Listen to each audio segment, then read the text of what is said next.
Hello everyone, welcome to brain shocks. मेरा नाम रजत है और इस वीडियो सीरीज में हम कर रहे हैं गेट इंजीनियरिंग मैथ्स के previous year questions all branches. हर वीडियो में हम 5 क्वेश्चंस करते हैं। फिलहाल हमारा टॉपिक चल रहा है प्रोबेबिलिटी। तो फर्स्ट क्वेश्चन इस वीडियो का, Manish has to travel from A to D changing the buses at stop B and C and route. The maximum waiting time at either stop can be 8 minutes each, but any time of waiting up to 8 minutes is equally likely at both places. He can afford up to 13 minutes of total waiting time if he is to arrive at D on time. What is the probability that Manish will arrive late at D? देखो क्या basically कि ए से D जाना है, B और सी पे इसको बस चेंज करनी है, ठीक है। अब बी और सी पे इसको मैक्सिमम है ना, मैक्सिमम वेटिंग टाइम है 8 मिनट। तो 8 मिनट यहाँ पे वेट करना पड़ सकता है, 8 मिनट यहाँ पे, अप टू है ना, हो सकता है तुरंत भी आ जाए, मैक्सिमम 8 मिनट, ठीक है। बट ये बोल रहा है कि अगर इसने दोनों जगह मिला के 13 मिनट से ज्यादा 13 मिनट तक ही वेट कर सकता है, ठीक है, तो टाइम पे पहुंच जाएगा। 13 मिनट से ही ज्यादा वेटिंग टाइम हुआ तो वो लेट हो जाएगा। तो क्या प्रोबेबिलिटी है कि वो लेट पहुंचेगा, ठीक है। अब अगर देखा जाए ये, और इक्वली लाइकली है, देखो क्या लिखा इन्होंने, at any time of waiting up to 8 minutes is equal likely at both places. मतलब जो भी वेटिंग टाइम है इक्वली लाइकली है ना। जैसे मान लो कि डाइस में हम थ्रो करते हैं 1 2 3 4 5 6, 1/6 है सबकी प्रोबेबिलिटी, ठीक है। बट इस क्वेश्चन प्रॉब्लम ये है कि ये कंटिन्यूस है, डिस्क्रीट नहीं है। ऐसा नहीं कि हम 1 मिनट 2 मिनट 3 मिनट ऐसे देखेंगे। वेटिंग टाइम तो 1.5 मिनट भी हो सकता है, 1 पौने 2 मिनट भी हो सकता है, 3.5 मिनट भी हो सकता है, ठीक है। तो ये कंटिन्यूस है, ठीक है। तो इसका हमें ग्राफ बनाना पड़ेगा। सपोज करो यहाँ पे मैं बनाता हूँ बी का वेटिंग टाइम ना, बी के स्टेशन पे कितना वेटिंग टाइम हो सकता है। अगर मैं ओनली प्रोबेबिलिटी डिस्ट्रीब्यूशन अलग अलग बनाऊं,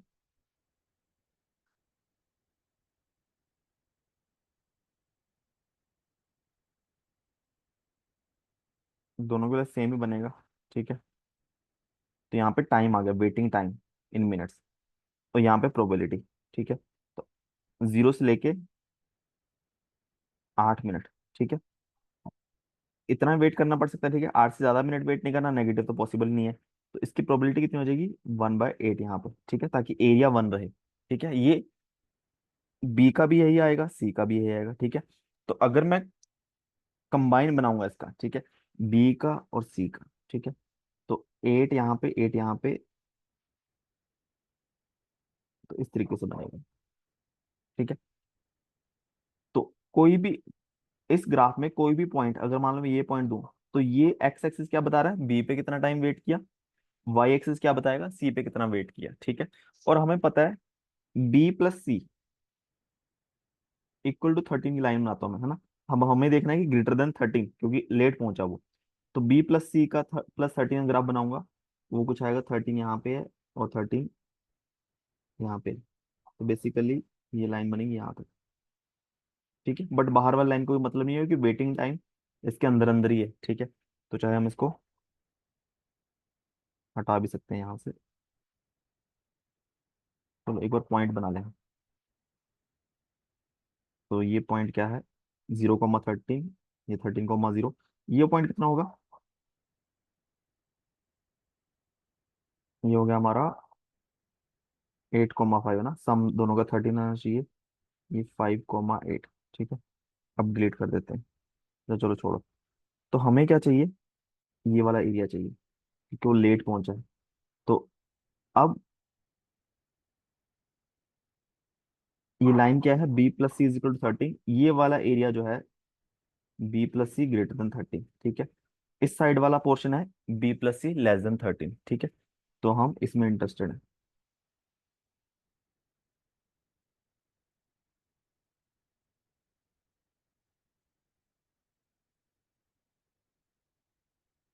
ठीक है। और एक ट्रायंगल बन गई जिसकी हाइट और बेस 3 है, ठीक है। तो हमारी प्रोबेबिलिटी जो आ जाएगी लेट होने की, इसका एरिया कितना आ जाएगा, 1/2, हाइट भी 3 है, बेस भी 3 है, डिवाइडेड बाय टोटल एरिया कितना हो जाएगा, 8 × 8,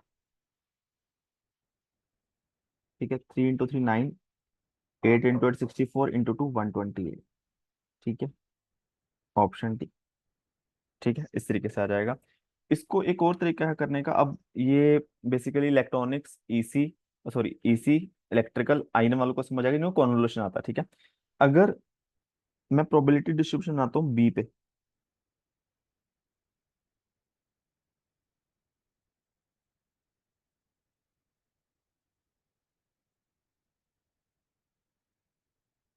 ठीक है, ये बी का है,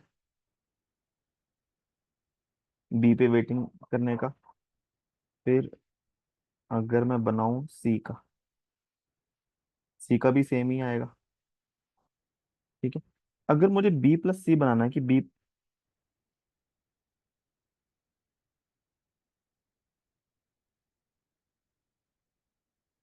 ठीक है, कि टोटल वेटिंग टाइम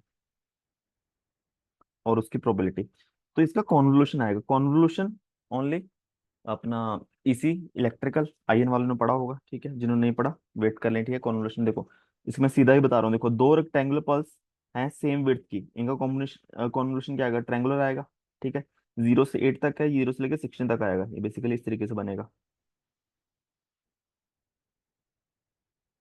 ठीक है, 16,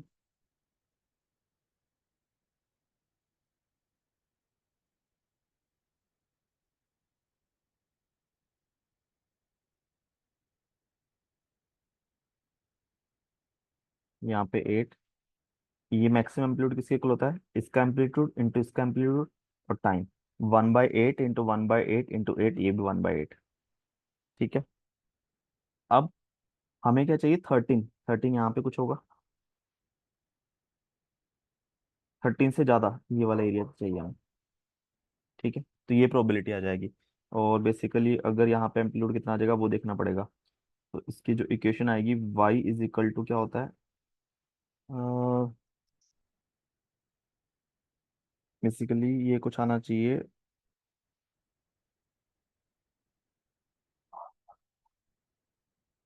y is equal to m x plus c है। ठीक है, जब y 0 है, अच्छा स्लोप कितनी आएगी, m कितना आएगा, 1/8 माइनस 1/8 डिवाइड बाई 8 माइनस 1/64। ठीक है, y is equal to x/64 minus plus c. जब y 0 है तो x की वैल्यू 16 है, तो -1/4 प्लस 1/4, ऐसा कुछ आना चाहिए। ठीक है, जब x की वैल्यू 8 है तो, ठीक है, x की वैल्यू 0 है तो, सॉरी x की वैल्यू 16 आ गई 0। ठीक है, अब अगर x की वैल्यू 13 है,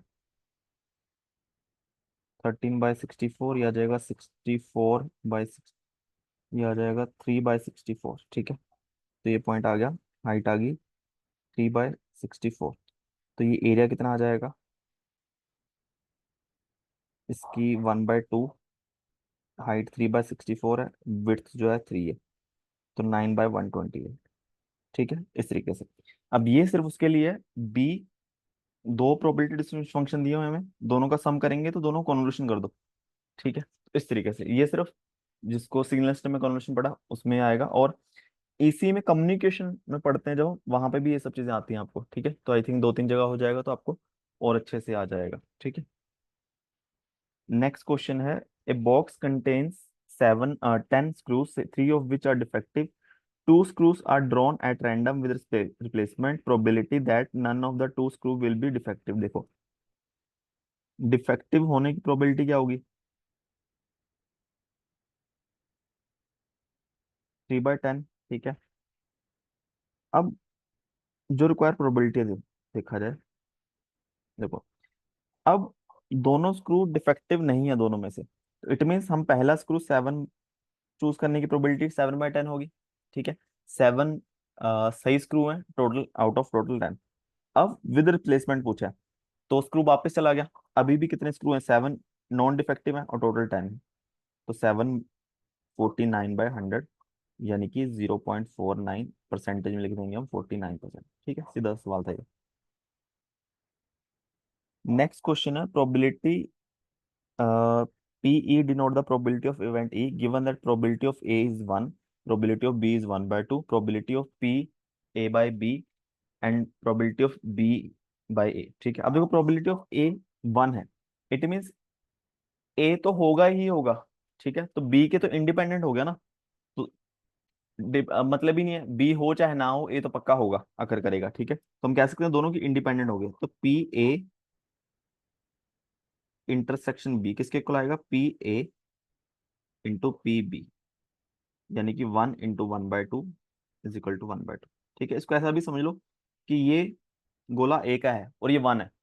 ठीक है, तो अगर बी तो इसका अपने आप हाफ हो जाएगा ना, ऐसा मान लो पूरा ये ए है, ओनली ये पोर्शन बी है।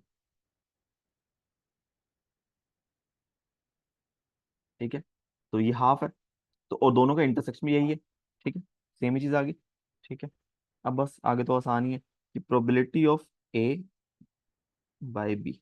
ठीक है, अब मुझे बताओ अगर बी हो चुका है, अगर हम डायग्राम से देखिए बी हो चुका है ना, तो क्या प्रोबेबिलिटी है ए के अकर होने की, तो वो तो 100% है। ठीक है, अगर बी अकर कर चुका है, बी ए का ही तो पार्ट है। ठीक है, ये हमें ऐसे भी दिख जाएगा, P A intersection B divide by P B, ये भी हाफ है, ये भी हाफ है, तो 1 हो गया। ठीक है, अब पी बी बाय ए, अगर ए हो चुका है तो क्या प्रोबेबिलिटी है बी होगा, तो बी इसका हाफ है पूरे का, तो हाफ आना चाहिए। ठीक है, तो वही आएगा P A intersection B P A, दोनों का इंटरसेक्शन हाफ है, पी ए तो 1 ही है, तो हाफ आ जाएगा, ऑप्शन आएगा डी। ठीक है,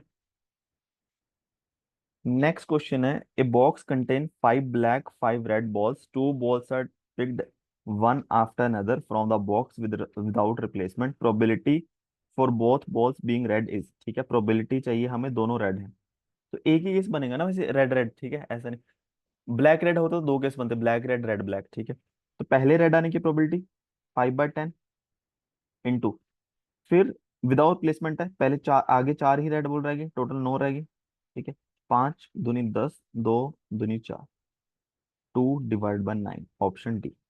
ठीक है, नेक्स्ट क्वेश्चन है, a hydraulic structure has 4 gates which operates independently. अब देखो इंडिपेंडेंटली, कोई मतलब नहीं है एक दूसरे से। The probability of failure of each gate is 0.2, हर गेट की फेलियर का प्रोबेबिलिटी 0.2 है।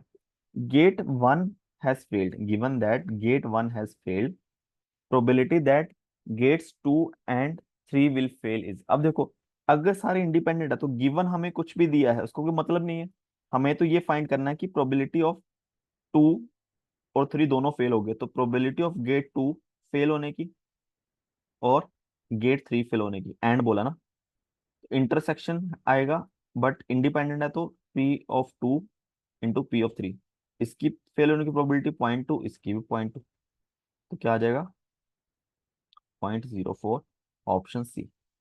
ठीक है,